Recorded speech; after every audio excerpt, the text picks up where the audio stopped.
Kasus penjualan bayi terungkap setelah polisi menangkap HA melalui penyamaran. Bayi perempuan itu merupakan anak keempat pasangan tersebut. Kepada polisi, HA mengaku menjual anaknya karena alasan ekonomi.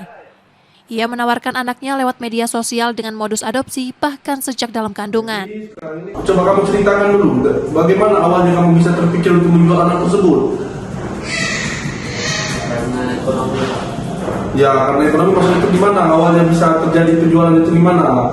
Yang dari awal kamu memposting di Facebook itu gimana? Coba. Karena saya nggak mampu untuk membiayai anak saya dua-duanya, Pak. Ya, itu sebabnya. Sang ayah kini ditangkap untuk pemeriksaan sementara ibu bayi masih berstatus saksi dan mendampingi anaknya. Polisi terus mendalami kasus ini dan menelusuri kemungkinan keterlibatan pihak lain.